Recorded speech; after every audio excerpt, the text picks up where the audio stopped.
Hi, everybody, and welcome to yet another episode of the Lumiere Startup Saturday. And my guest today is Kedar Sohoni. Kedar is hugely experienced with the startup world. So, Kedar, thanks so much for coming here today. uh, Very, very glamorous fields, research, analytics, two startups, sold them, and now the third startup that you're working on with Green Communities Foundation. So, congratulations on your journey, and we are super curious to hear from you. Uh, and what have been some of your decision points on your journey? So that's how we are having Kedar here talk to us. Thanks, Deepa. It's always a pleasure to talk to you, and I'm really looking forward to this conversation. So, Kedar, you did all the conventional things, IIT, IIM, job with Nestle, and then something told you to get into and become a entrepreneur. So, maybe you just want to tell us a little bit about how did you transition from this to this? Yeah, so when I was working in Nestle, I really liked my job. And see, Nestle is a career company. I would have retired in Nestle, if I was left alone and so on. So entrepreneurship happened very accidentally, actually, to me. So I had never dreamt of, like a good Maharashtrian boy, not to get into business, right? You know that how it is. I call myself the accidental entrepreneur, incidentally. Yeah, so the same thing happened with me. I was working in Nestle, and my good friend, he moved to Delhi, and those were the dot-com days, if you remember, 2099, 2000 time. And he moved to Delhi to set up a venture of his own in the dot-com space. And after a few months, so he asked me whether I wanted to join him in that venture, and I wasn't prepared because I didn't have any capital. I had no steady source of income beyond Nestle, so I couldn't have just quit. So he said, "Don't worry. I mean, we'll work on the business idea for about whatever time it takes till we get some venture capital." And that itself was a new thing at that time, if you remember.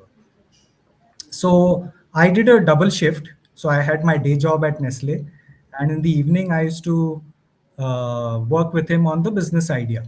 And that business idea also, I mean, initially I was not very um, for that particular idea. It was about online market research, and you know what the world was like in 2000, right? There were hardly any internet users, and we were talking about doing data collection online. I thought that was a crazy idea, but as I started working on it, I we realized that there is potential, and there are some things you can do, some things you can't do, and the idea kind of grew on me as well. And then 6 months later, we actually got someone to fund the startup, right? And so there was no option but to quit Nestle, right? So it kind of happened in a very smooth, organic manner, relatively. So there was no like a major risky decision. It seemed kind of obvious to quit and work on the idea that we had been working on for 6 months. So that's how my first startup actually happened. Uh, and whatever I've learned is because of my two partners who were with me in the startup. So whatever entrepreneurship business I learned was just totally on the job, and learning from them actually. So the roles, responsibilities, they picked you for a reason. What is it that they had in mind, saying what is it that you would bring to the startup? Because when you're putting a startup team together, it's a lean, mean fighting machine. So everybody is doing, something which is specialty area for them. Yeah, so I actually didn't ask my friend at that time why is he choosing me, but the way I think there are two aspects to this, right? So one is a functional aspect, what I brought to the table. So I was a brand manager at that time, and uh, so we were our service actually targeted marketing managers, brand managers. So I guess I brought that functional expertise somewhere on board, although I had just 3 4 years experience. But for whatever it was worth, I brought that to the board. But now that I think about it, it was probably also, maybe he thought I can gel together as a team, right? And I'm thinking about all of this actually right now. I had not even thought about this, but I guess maybe because I was relatively easy to work with, and not very headstrong on certain things at the same time, had those functional skills which I spoke about. So I guess maybe that is something which also is a very critical thing when you are building a team, right? So you don't necessarily want all the hard quantifiable expertise, but also some of the softer skills, the emotional intelligence part of it. Maybe that's what he saw, that yes, I mean, I can work with him. He was a friend. I mean, we came from the same campus, so we knew each other, and so I guess that played some role. I guess. And again, you almost made that cross tab at that time global, and then uh, I think uh, borders without access. No, which was Borderless access. borderless access. Yeah, Yeah. borderless access. It transitioned into. Uh, then after a while, you decided that you would exit. Did No, you the way, exit? no, no. The way this happened is, uh, so the company, uh, Crosstab, that was into market research and analytics.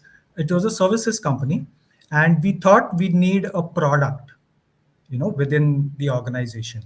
And then in 2008 or so, the organization decided, there were some internal changes, and they put me in charge of product development, saying that, okay, create a product in the research space.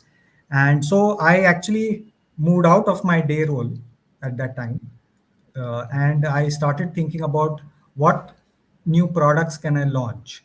And this was in 2008, 2009. The internet had started growing. Smartphones had just about started, and so I mean, as a group, we saw opportunity in doing smartphone analytics.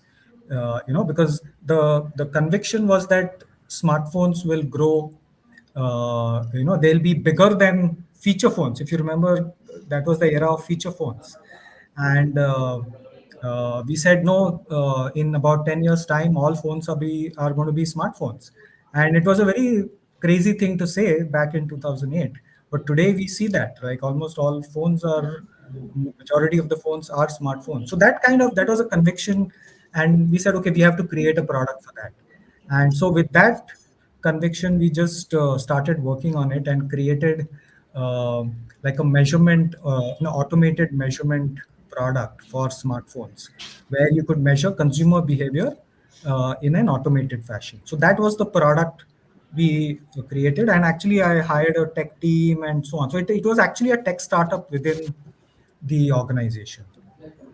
Which And also was acquired, right, that later? is the only part which was acquired. The base company, which is Borderless Access, we of course had. I'm not getting into the other subsidiaries and all of that we created, but Borderless Access as an organization with the same three co-founders still exists today in Bangalore. Okay, so I'm more of a passive partner there, but that company still exists.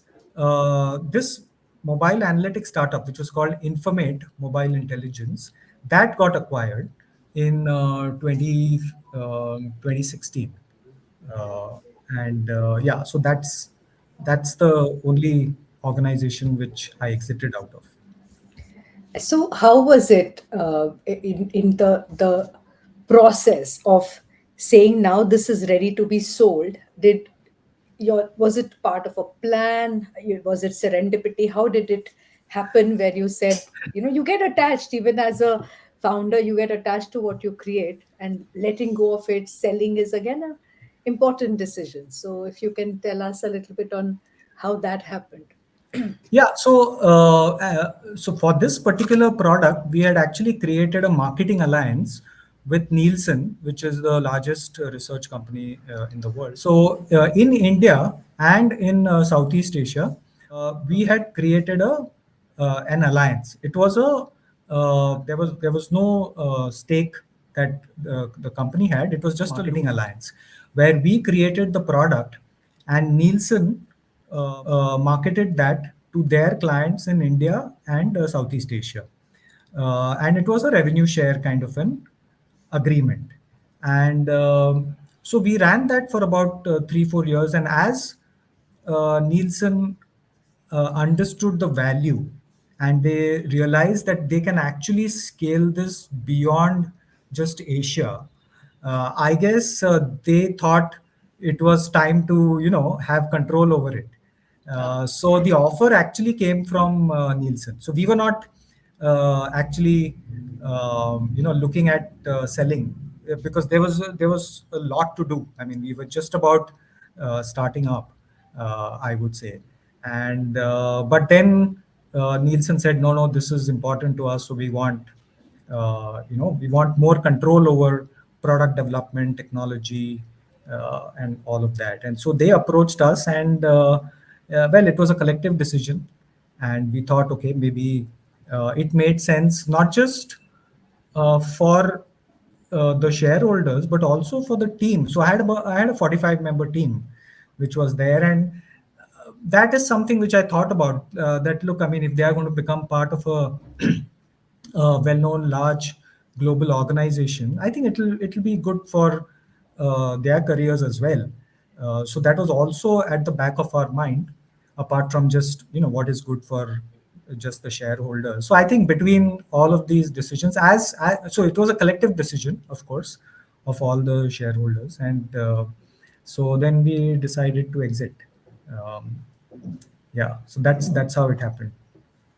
So, from being extremely busy, did you suddenly have more time and like space to start thinking of what to do next, or you already had some?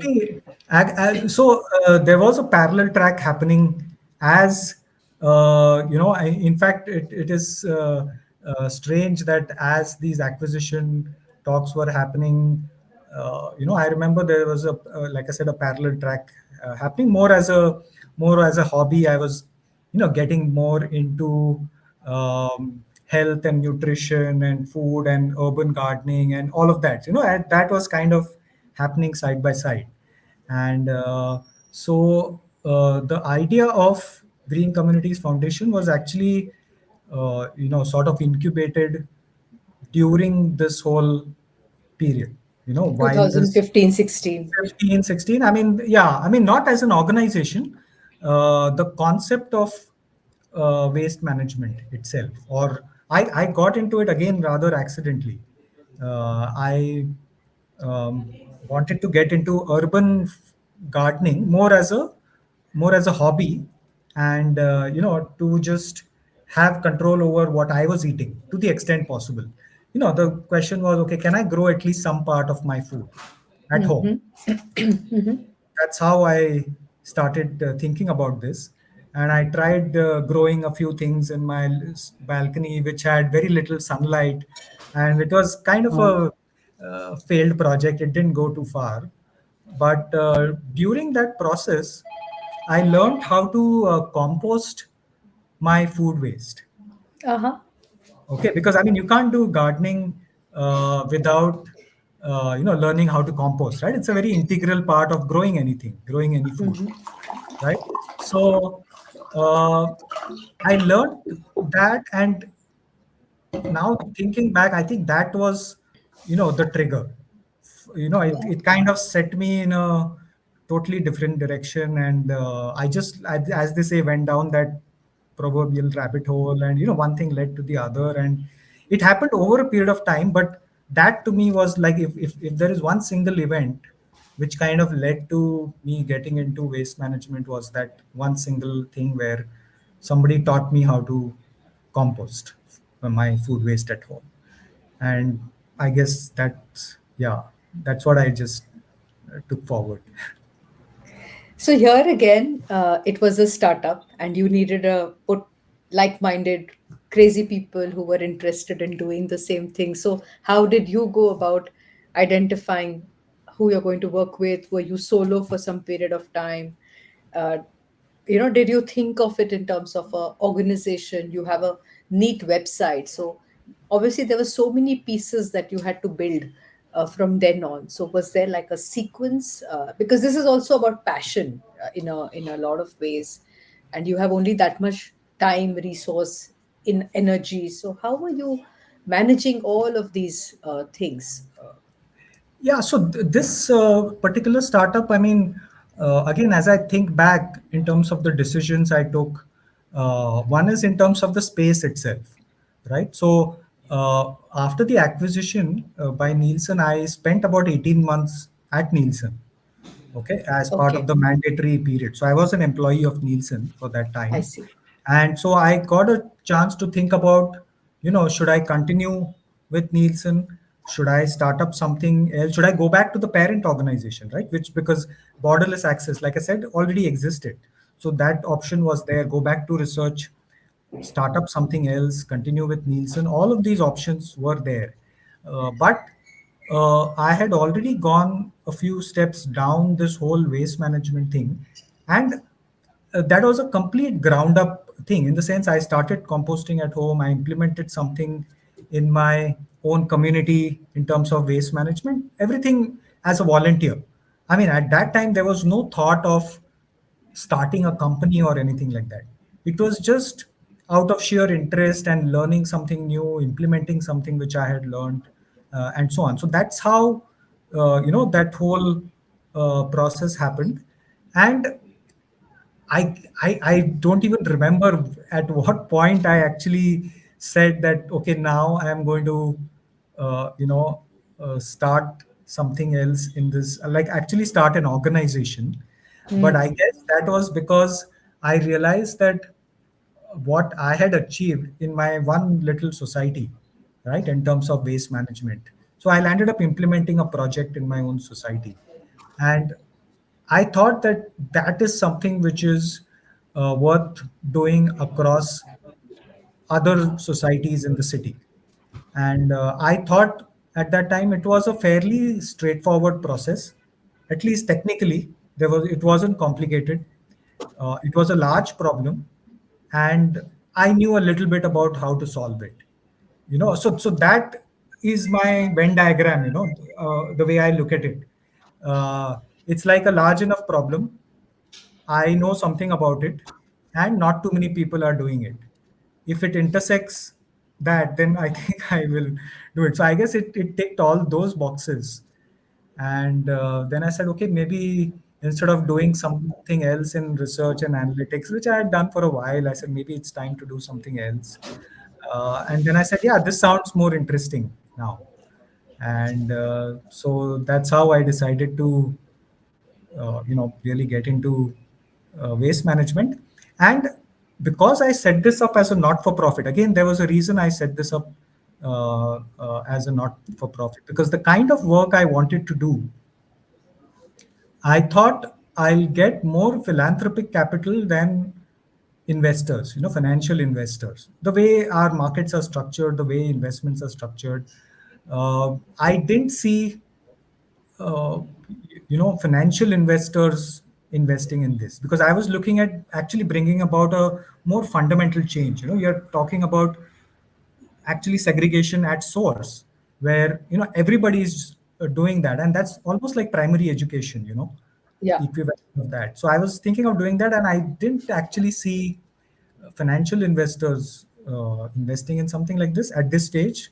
So I thought I should go the philanthropic route, and that's how I set up green communities as a not-for-profit. And the team members also are, you know, they need to have a very, very specific mindset about working in this space. They should not have any kind of stigma about the space. And unfortunately, I mean, the pay scales aren't too high, so they should be okay with that. But more importantly, I think they should feel for the problem. They should have some kind of a attachment to what they are solving for. And I guess that is something I look for. Technical skills I was absolutely not looking for, because a, they didn't exist, and I was okay to train people as they came along because I had learned on the job. So yeah, so that's what I look for when I hired my initial team. Amazing. Like you said, solving a big problem, completely pivoting from doing uh, something which is for profit, also in a field that is becoming so uh, hot in terms of analytics. So you were always such an early mover, and even here I see you as an early mover. It's almost, it's really, we are still at the just the tip of the iceberg on solving the problem. So is that also a pattern, Kedar, that you get drawn to something early, almost like, futurist in your outlook on what to get into, what to work on, even Yeah, like growing your food or fermenting foods that you do, being, I remember you have been deeply into fitness very early on.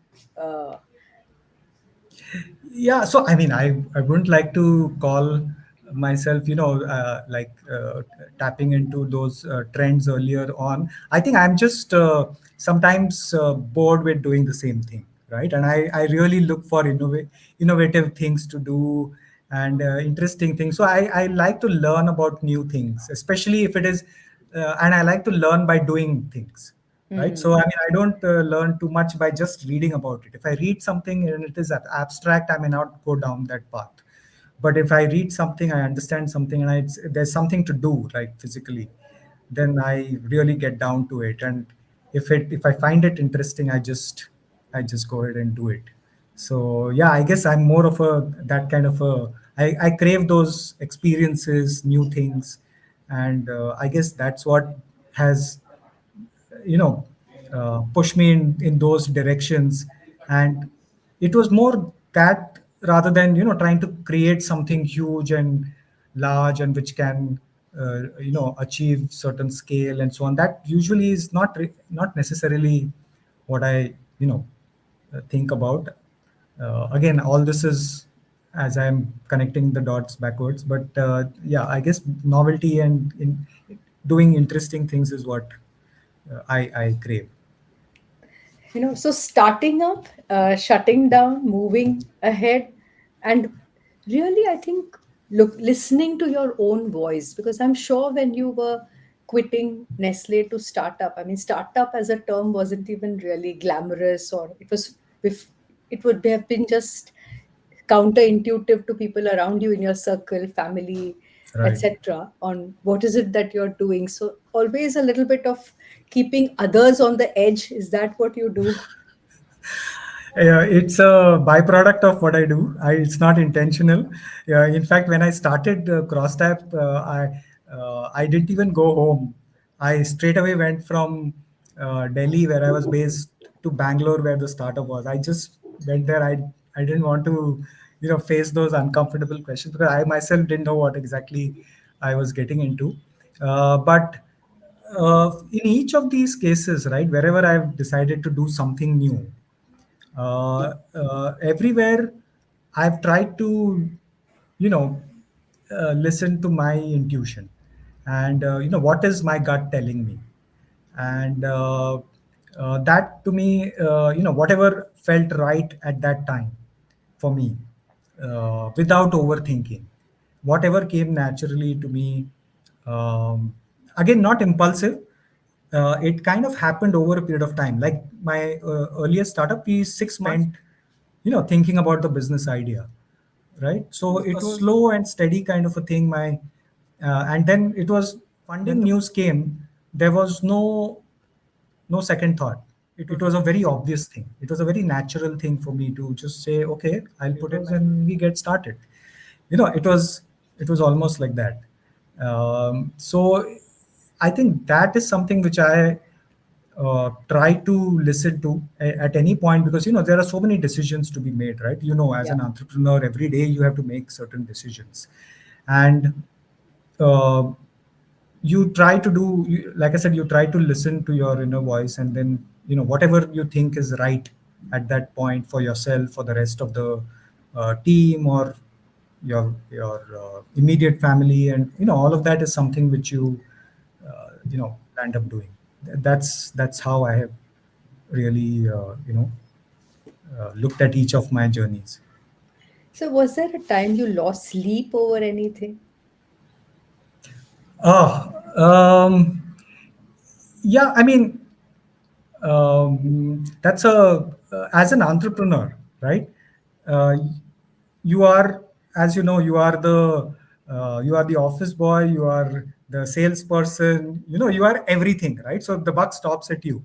So initially, as I was getting into this, it was a really tough thing. I had never seen business people in my family and so on. So entrepreneurship was a little tough thing initially, but as you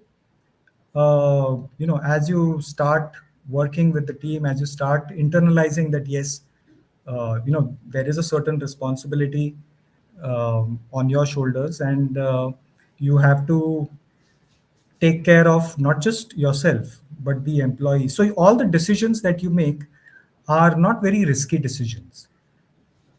Okay, so unlike at least that's how I have followed. I have not. I would like to believe we haven't done too many risky things, throughout our entrepreneurship journey. So yes, there are ups and downs, and of course you have some good days and bad days, but you don't, do something which will jeopardize beyond a point what you are building, right? And that I have tried to stay away from. And so yes, the normal ups and downs keep happening, but yeah, I mean, luckily, touchwood, I've had a good night's sleep on most nights through this journey. Any any regrets about not having tried or not having done certain things, Kedar?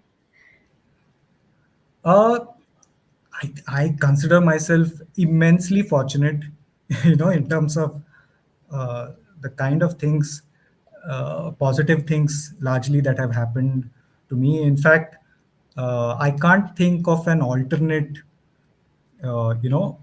journey Wow, uh, beautiful. as such. I mean, yeah, I mean, if one starts comparing, what somebody else has done, then there is no end to it. Yeah, But that's great advice for guys. What Kedar is saying, I think he needs to say it once again.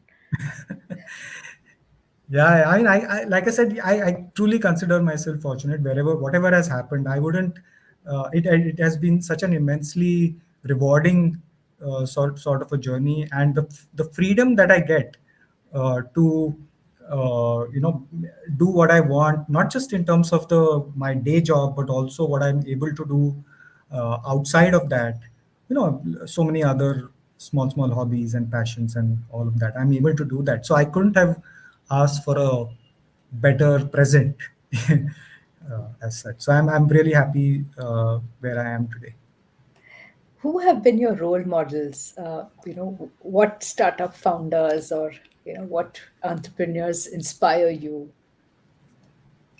Uh, I like I mentioned, my partner who I started off with, and I learned most of entrepreneurship and business and so on.